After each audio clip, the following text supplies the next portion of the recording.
Then I ain't going nowhere. I ain't blowing no smoke. I mean, I've been sober, but you should've known it. And I wasn't going.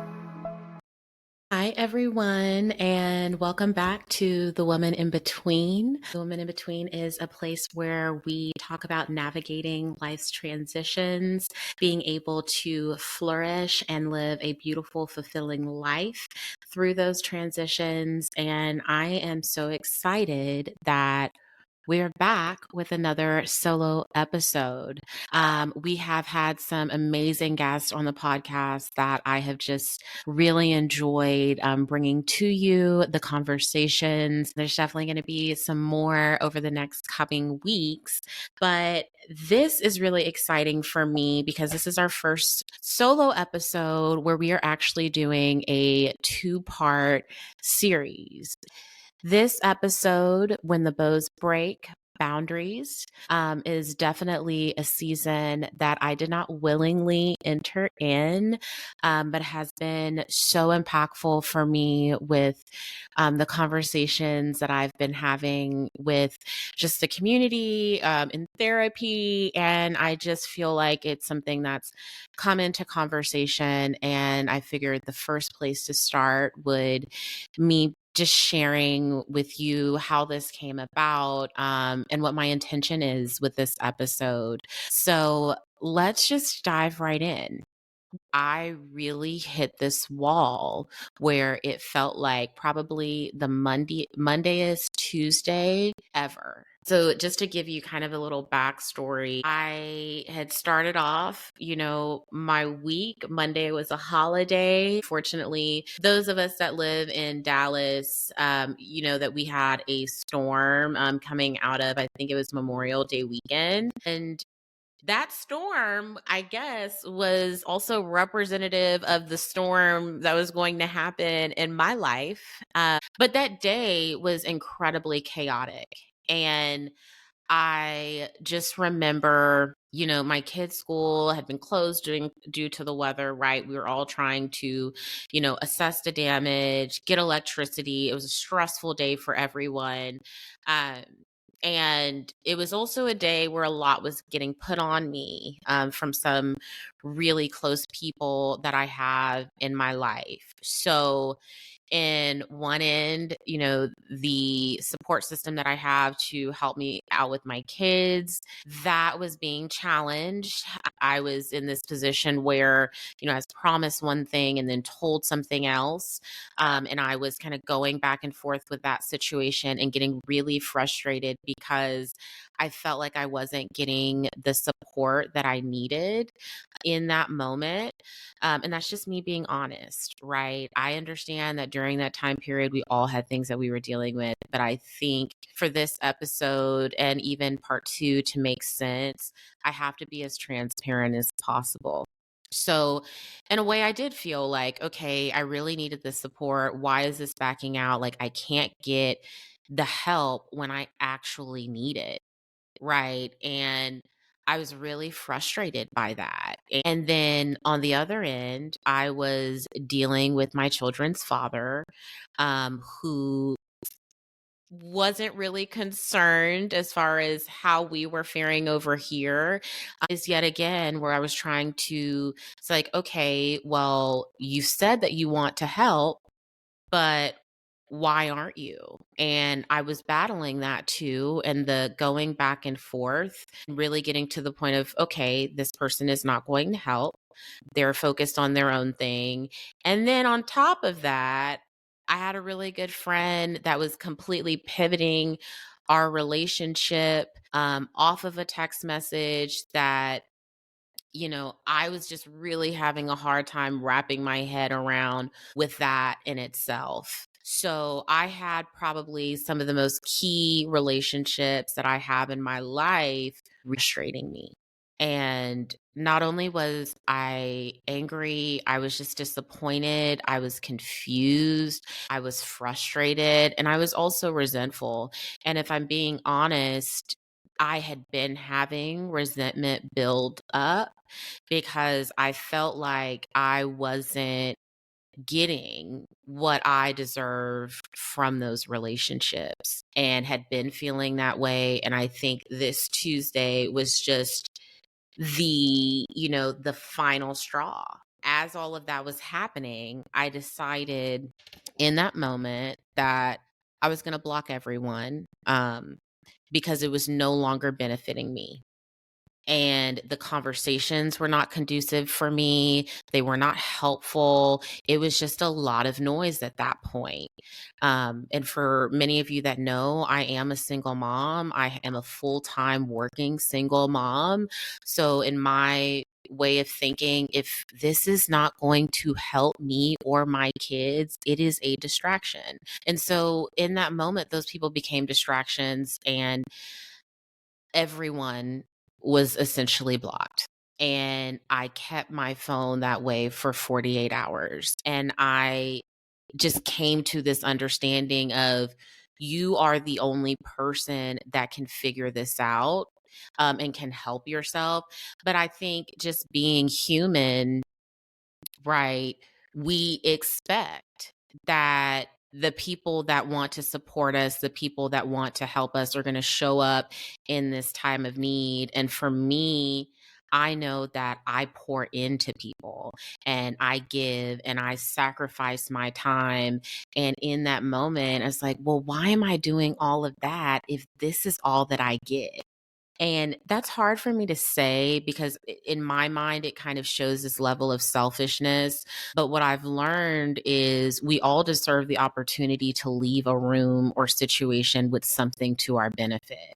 And it doesn't have to be physical. Sometimes it can just be something on a spiritual level, emotional level that you're getting.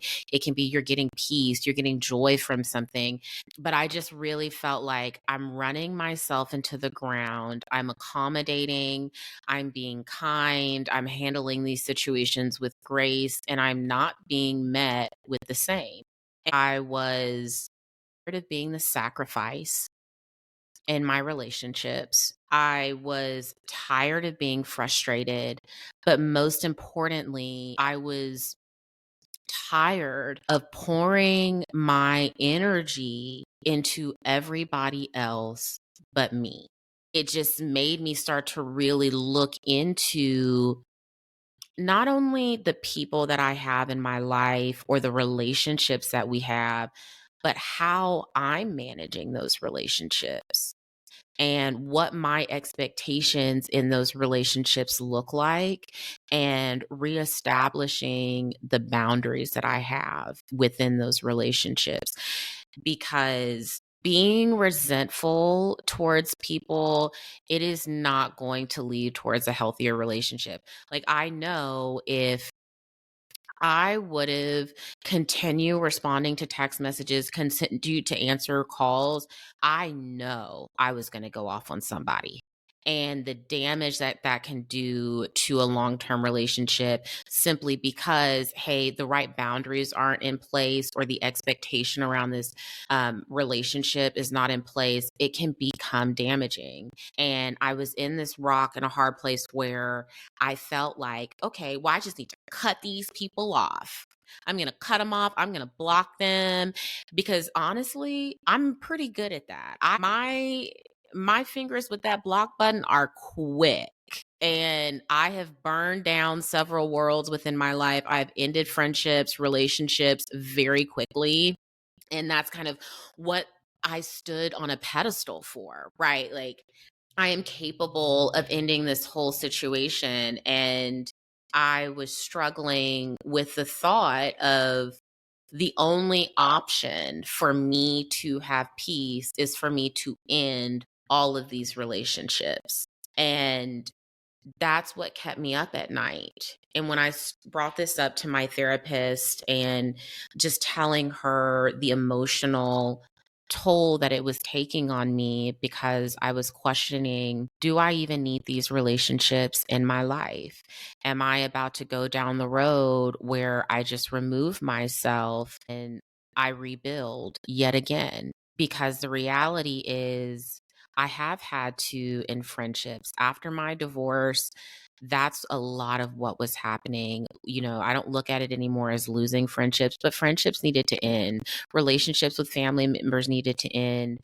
And I'll dig into that more, but that's what I knew when I felt like my back was against the wall, my boundaries were not being respected, I wasn't in these fulfilling relationships. The answer was always just cut it off.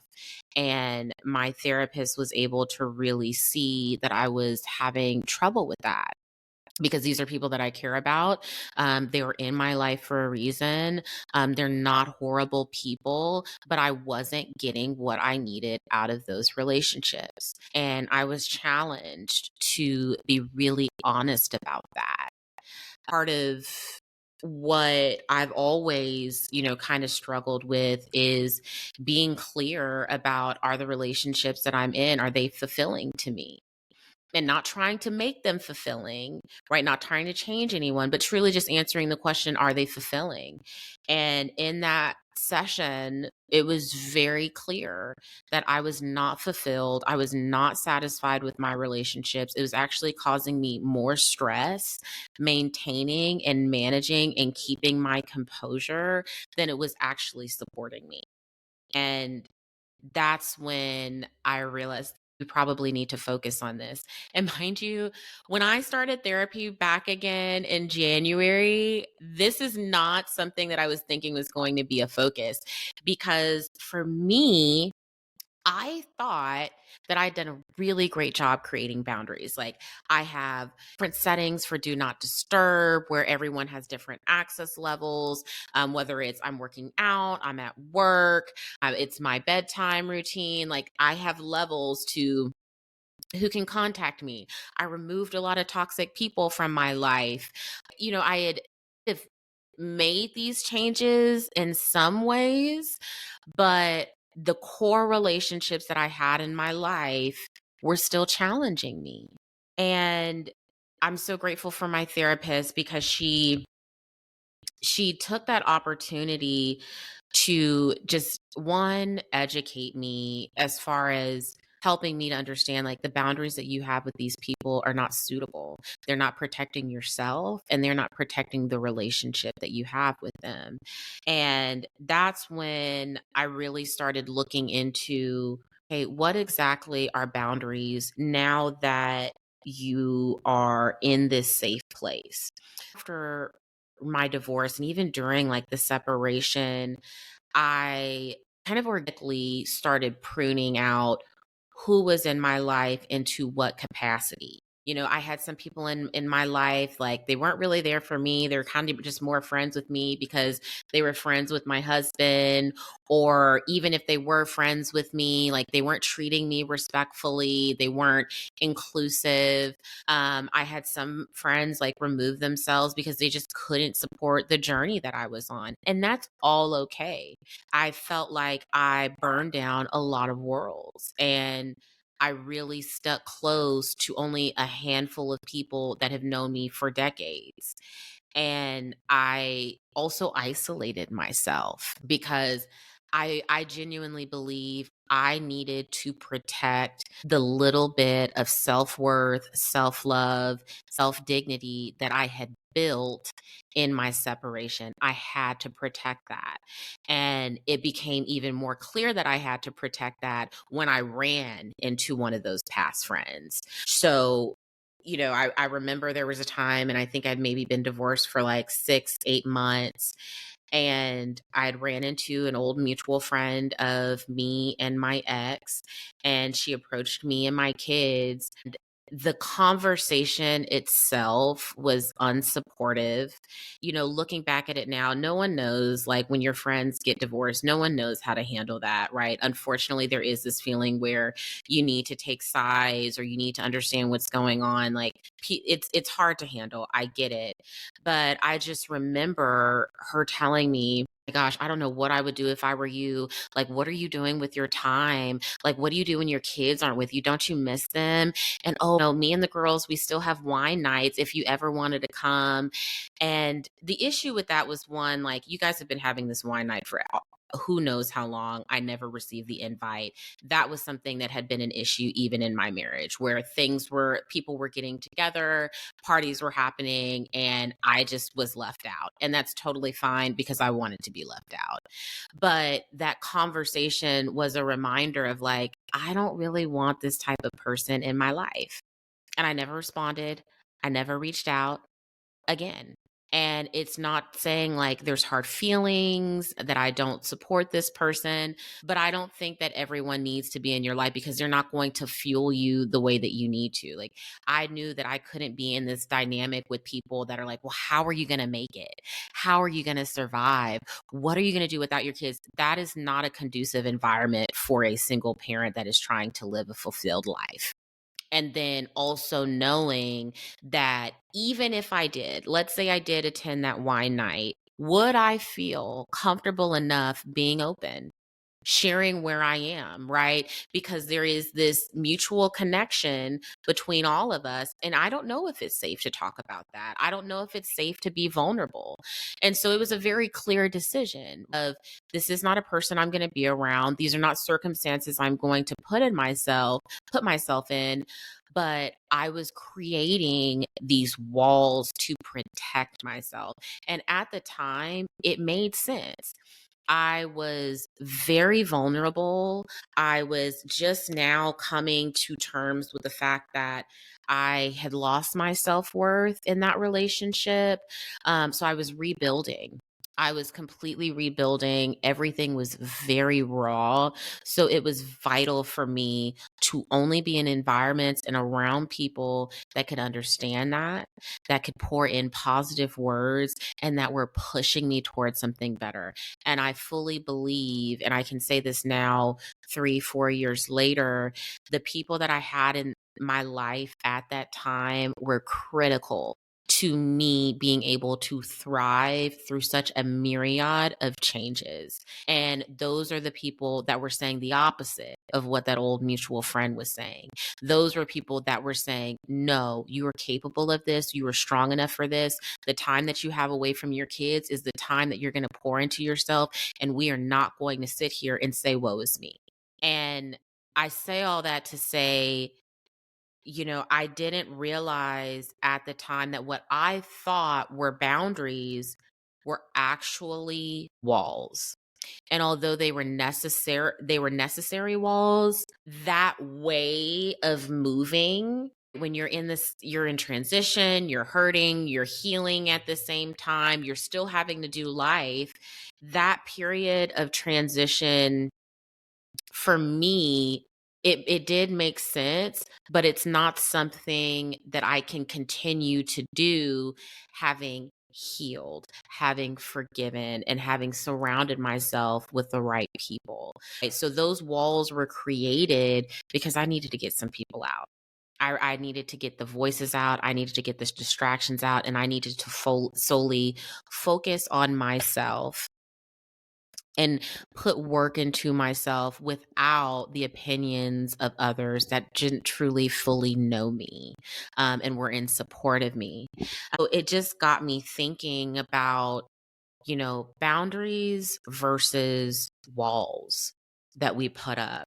And when people talk about walls, it's interesting because the first thing is it's keeping people out. It's also reactive, right? If somebody frustrates you, I said it. If somebody is upsetting me and I have the time and I've decided that like I no longer want to deal with this, I will block you. It is not beneath me. And I mean, there's some situations where I'll still do it. I try my best not to, but there are some situations where it's like, nope, I'm going to block you. And essentially, it's still keeping people out.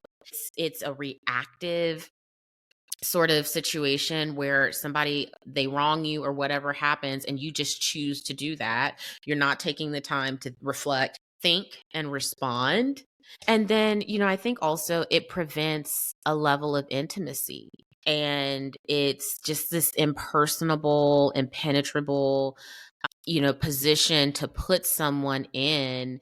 And I think that a lot of that is what I was doing after my divorce. And as much as I would say, like, it was a bad decision for me. I think considering the scenario, it was.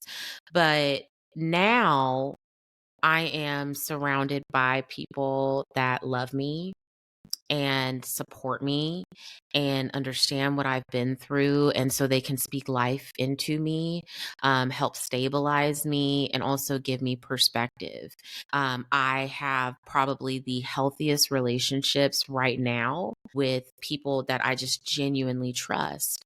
So the landscape is different, which means how I am handling some of these situations with the people that I care about need to be different too, because these are relationships that I want to protect.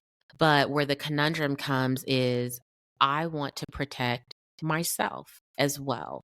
And looking at how I've set boundaries in the past, I was not protecting myself. I was allowing myself to be the sacrifice and the scapegoat in situations and taking it on the chin when it really wasn't benefiting me. And I remember even having this thought of, am I self sabotaging myself? And I think an example that comes up is, Mother's Day. I drove out, an hour and, spent time with, family and friends and spent my entire day out there. My kids had certain things that they wanted to do. And at the end of the day, I was exhausted. I was so tired. Remember, on the drive home, I'm driving in the rain and I'm just tired and I am spent. Da, da, da.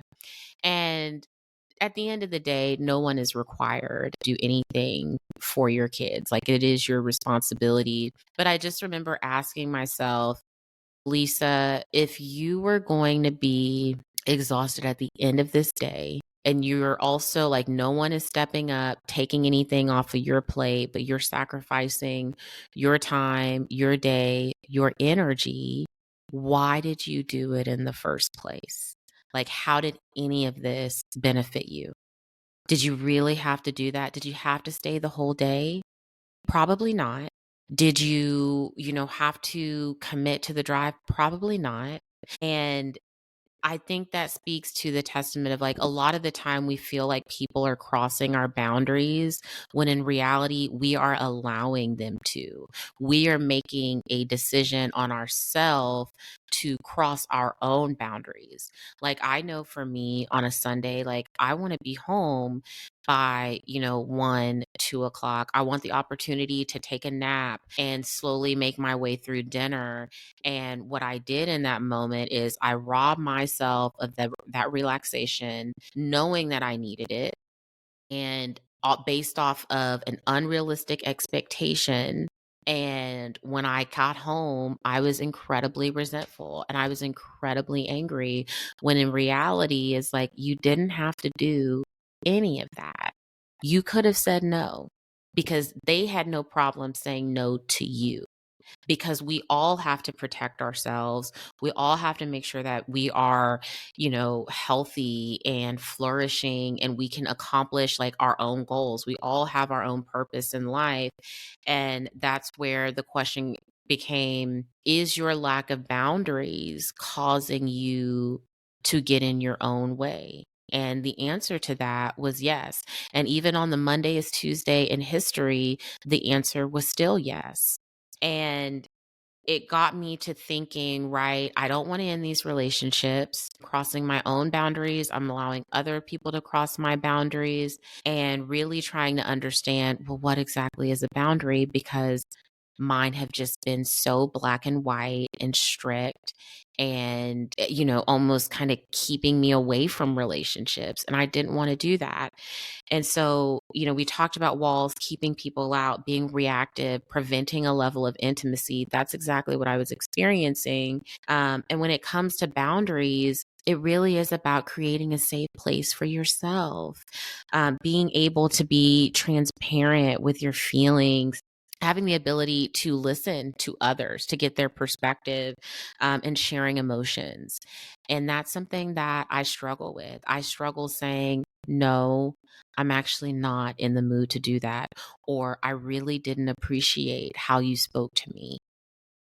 Being able to vocalize my feelings or opinions and being able to create dialogue around that, so I'm creating a safe place for myself, but also creating a place for the relationship to thrive. Because just as much as I'm frustrated and resentful at the relationships that I was having, I know that on the other end, it can be just as frustrating to feel like you aren't giving something enough, or you're not doing the right thing, you're not supporting because you don't understand the boundaries that are in place. So it is really twofold. So, for example, like my community that supports me and my children, just kind of helping out with pickups and drop offs, how are they supposed to know that I'm frustrated with the lack of support if I'm not expressing that I'm not getting enough support? How are they supposed to know I can't do this, I can't drive here, I can't commit this time because it's going to burn me out if I'm not telling them it's going to burn me out?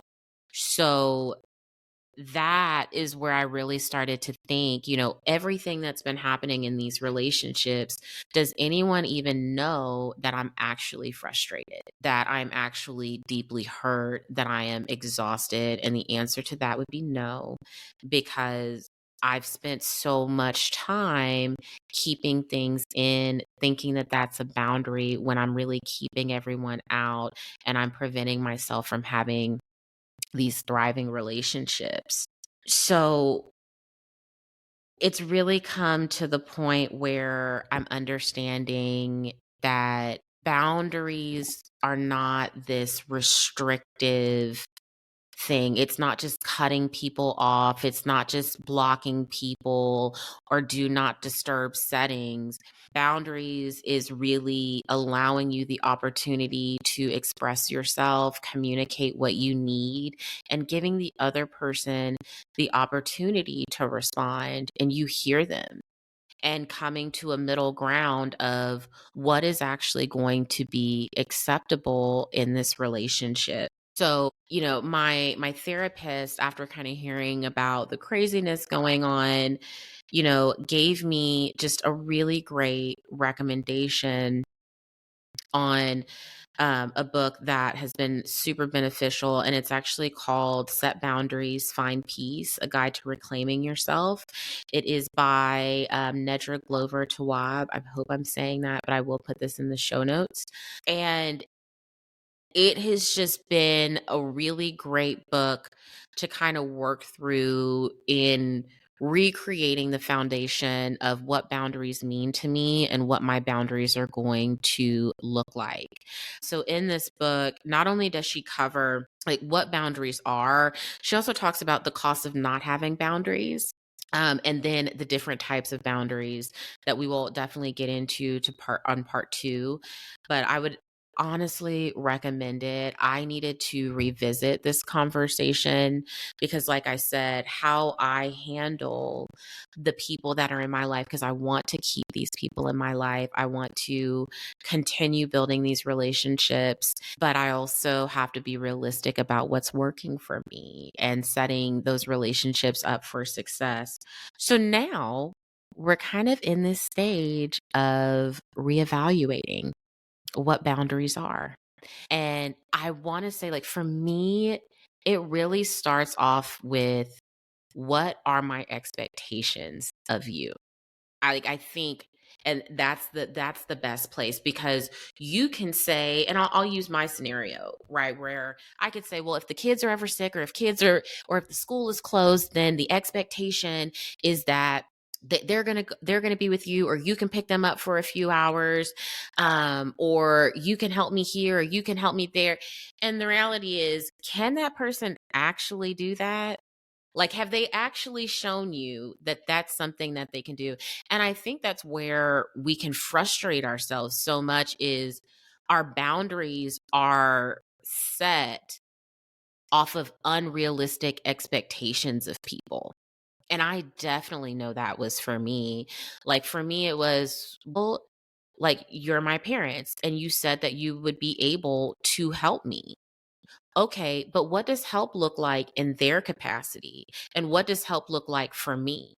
And I'll be very specific where I had to come to the terms like, yes, it's help in the extent of if it's something going on during the week and I need somebody to pick up the kids, or if they're having a performance and I need somebody to show up because I can't make it, or you can get them clothes, you can get them shoes.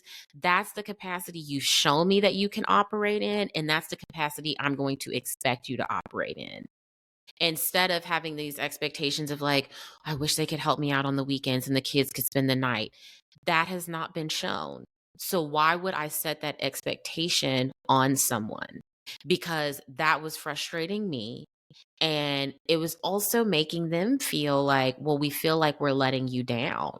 And so when I say I'm starting to reevaluate the boundaries, it really starts off with, what can I realistically expect from you in this relationship based off of what you have shown me?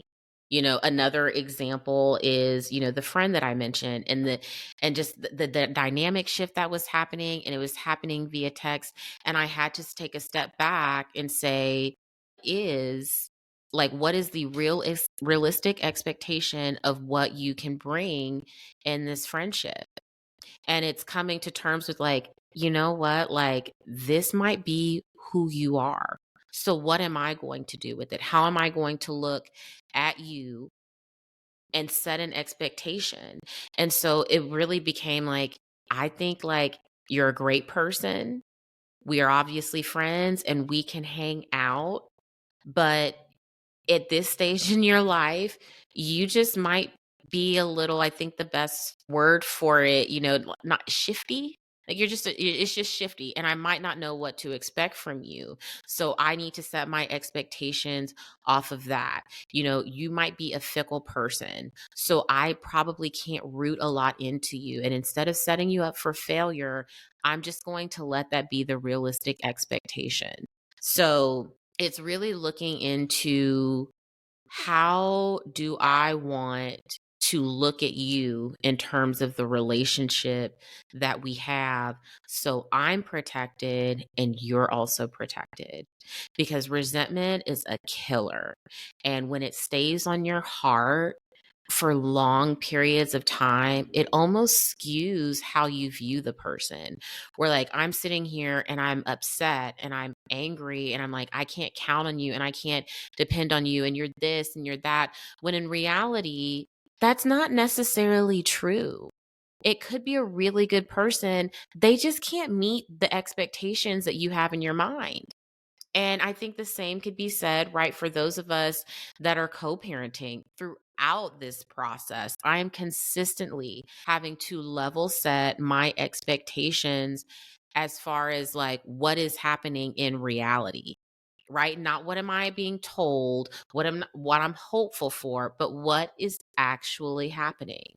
And in that scenario, for those of you listening that are single mothers, my challenge was I was putting a lot of effort into communicating when it came to like the kids' well being, the school schedules.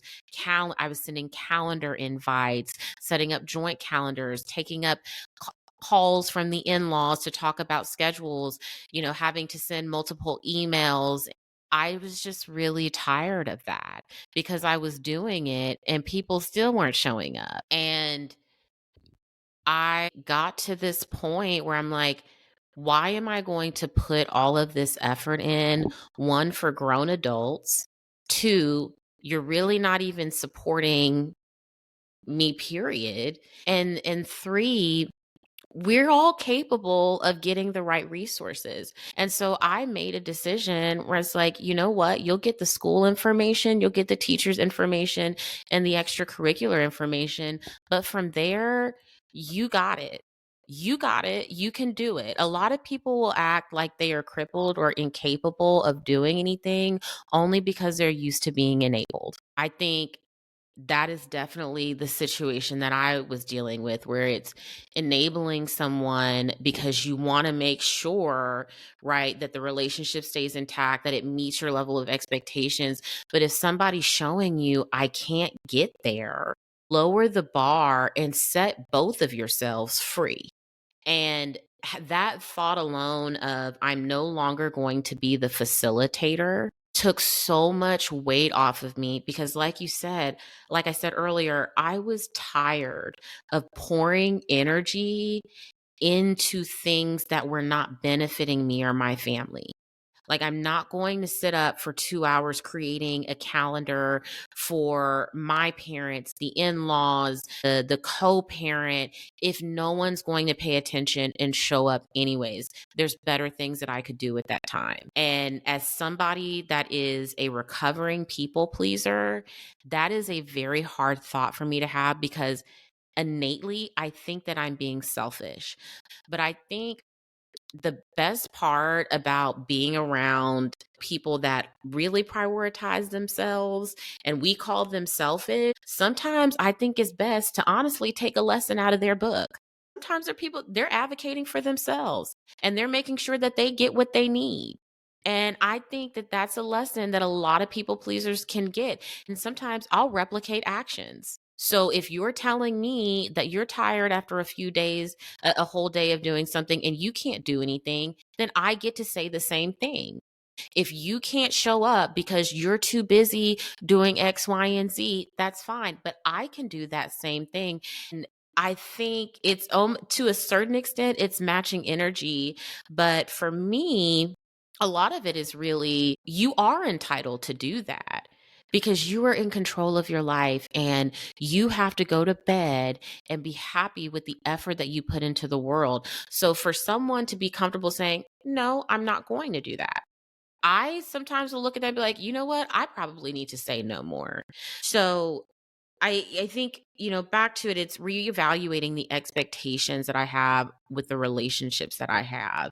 And then the other part is learning how to create boundaries that protect my priorities. I think I have sacrificed and made decisions to give up my priorities to either support or pursue or help someone build. And at the end of the day, like, there is no full reward for that. And I've helped people build things, accomplish their dreams, accomplish their goals, and I will wind up feeling empty at the end of the day because I neglected myself in pursuit of something else. And that's why I say I'm tired of being the sacrifice. One of my, passions is I love kayaking. I really enjoy making this podcast. I really enjoy working out. And I would make these decisions to neglect those priorities to pursue someone else's priority. And it's not like sometimes it does make sense. Sometimes I think that level of giving and generosity, yes, it does make sense. But I do feel like I was giving up on my priorities for someone else's so much so that I wasn't moving towards anything. I would get done helping them and their mission has been accomplished, but I would sit here with myself and I'm like, but I don't feel fulfilled. And now I'm resentful again. And I think a perfect example of that is, with my previous company, I had worked incredibly hard on an implementation for our team. And I was working late nights, early mornings, sacrificing time with my family, with my friends, kind of pushing back my priorities as far as, getting my PMP certification because I really wanted the experience. One of the most frustrating points through that project was like watching people just randomly take vacations without saying anything. No one was really concerned with the timeline of anything or when it needed to be completed. I was the only one working late at night on this project. And at the end of 3 months, it was like, well, great. Yeah, we got it launched, but I'm completely burnout and I have no motivation to pursue the things that I actually want to pursue.